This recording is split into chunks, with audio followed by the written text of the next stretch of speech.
ఇక చూడు ఇంకా గిన బావతో ఇంకా ముద్దుగుని చూడు. తండ్రికి కిడ్నీ సమస్యలు, అప్పు తీర్చేందుకు కానిస్టేబుల్ డ్రగ్స్ దందా. ఏఆర్ కానిస్టేబుల్ గుణశేఖర్ తీరు ఉద్యోగం తీసేసిన ఏపీ పోలీసులు గుర్తించలేకపోయిన డీఎస్పీపై బదిలీ వేటు. కూకట్పల్లి డ్రగ్స్ కేసులో ట్విస్టులు. కూకట్పల్లి పోలీసులు సీజ్ చేసిన కోటి విలువైన కొకైన్ ఎపిడ్రిన్ డ్రగ్స్ కేసులో అరెస్ట్ అయిన ఏఆర్ కానిస్టేబుల్ను ఏపీ పోలీసు విభాగం సర్వీస్ నుంచి తొలగించింది. తండ్రికి కిడ్నీ సమస్యలు ఉండడంతో చికిత్స కోసం 10 లక్షల మేర అప్పు చేసిన గుణశేఖర్ రుణాన్ని తీర్చేందుకు డ్రగ్స్ ముఠాతో జతకట్టినట్లు దర్యాప్తు అధికారులు నిర్ధారించారు.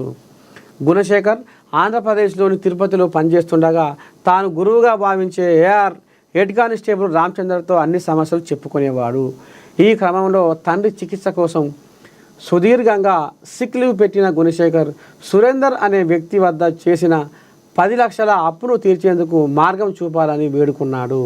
ఈ క్రమంలో ఈశ్వర్ రెడ్డి అనే వ్యక్తి తన వద్ద కోటి విలువైన డ్రగ్స్ ఉన్నాయని, డ్రగ్స్ పెడ్లర్లు ఎవరైనా తెలిస్తే వారికి అప్పగించి కమిషన్ ఇస్తానని రామచందర్ కోరాడు. దాంతో రామచందర్ ఈ విషయాన్ని గుణశేఖర్కు చెప్పి ఈశ్వర్ రెడ్డిని పరిచయం చేశాడు. అప్పు తీర్చే మార్గం దొరికిందని భావించిన గుణశేఖర్ ఇదే విషయాన్ని సురేందర్కు చెప్పి డ్రగ్స్ని అమ్మి పెడితే కమిషన్ వస్తుందని చెప్పాడు. దాంతో సురేందర్ తన స్నేహితులైన హరిబాబు రెడ్డి, మెర్రీ మార్గరెట్, షేక్ మస్తాన్ వలి, దేవరాజు, యేసుబాబుతో కలిసి ముఠాను తయారు చేశాడు. ఈ క్రమంలో గత నెల 29న కూకట్పల్లిలో డ్రగ్స్ విక్రయానికి సిద్ధమవగా ఊపందుకున్న పోలీసులు అరెస్టు చేశారు. వారి నుంచి కోటి విలువ చేసే డ్రగ్స్ను సీజ్ చేశారు. నిందితులను విచారించగా గుణశేఖర్, రామచందర్ పాత్రలు వెలుగులోకి వచ్చాయి. సమాచారం అందుకున్న ఏపీ పోలీసులు గుణశేఖర్ను సర్వీస్ నుంచి తొలగించారు. గుణశేఖర్, రామచందర్ డ్రగ్స్ దందాలో ఉన్న గుర్తించినందుకు వారి డీఎస్పీని బదిలీ చేశారు. కాగా కేసు మూలాలు కర్ణాటకలో ఉన్నట్లు కూకట్పల్లి పోలీసులు ప్రాథమిక దర్యాప్తులో గుర్తించారు. దీంతో టీజీ న్యాబ్ రంగంలోకి దిగింది. 3 ప్రధాన స్మగ్లర్లను అరెస్టు చేసేందుకు ప్రత్యేక బృందాలను ఏర్పాటు చేసింది. వీరు అరెస్ట్ అయితే బెంగళూరులో ఉండే కింగ్ పిన్ నైజీరియన్ స్మగ్లర్లతో లింకులను గుర్తించే అవకాశాలున్నాయని టీజీ న్యాబ్ అధికారులు భావిస్తున్నారు. మొత్తానికి తండ్రి పానం బాగలేదని, తండ్రి కిడ్నీలు ఖరాబ్ అని ఒకరు చేయబట్టి ఇంటి అడుగురు చచ్చిపోయినట్టు,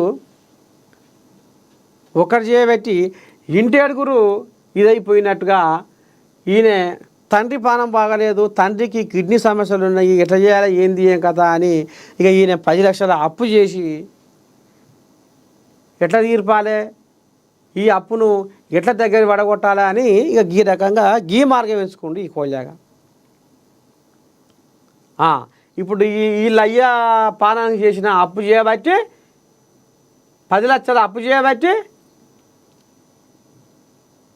సమాజంలో మరి ఇక నేటి బాలలే రేపటి పౌరులు, మరి నేటి యువతనే మరి రేపటి దేశానికి వాళ్ళు పునాదులు కాబట్టి ఈ దేశాన్ని నడిపించే శక్తులు అని అంటుంటారు. ఇక గాళ్ళకు ఇక ఈ డ్రగ్స్ దందా నడిపించి ఇక వాళ్ళు ఏమైపోయినా పర్వాలేదు, వాళ్ళ ఆరోగ్యాలు ఏమైపోయినా పర్వాలేదు, వాళ్ళు అర్ధాంతరంగా నడి రోడ్ల మీద పిచ్చోళ్ళలాగా ప్రవర్తించుకుంటా వచ్చిపోయే బాటసార్లను కూడా ఇబ్బందులు పెట్టుకుంటా ఇక వాడు ఏం చేసినా ఏం లేదు, సమాజం ఏమైపోయినా పర్వాలేదు, కానీ నేను మాత్రం ఈ 10 లక్షల అప్పు ఎట్లా తీర్పాలి అనేది ఆయన కుటుంబం వరకే ఆలోచన చేసుకొని ఇక ఈ కథ నడిపించిండు ఈ మోతవారి. అయ్యా నీ ఇంటి సంసారం చేయబట్టి 10 ఇండ్ల సంసారానికి నిప్పి పెడబోతున్నావు. కష్టం చేసుకోవాలి, తీర్పుకోవాలి.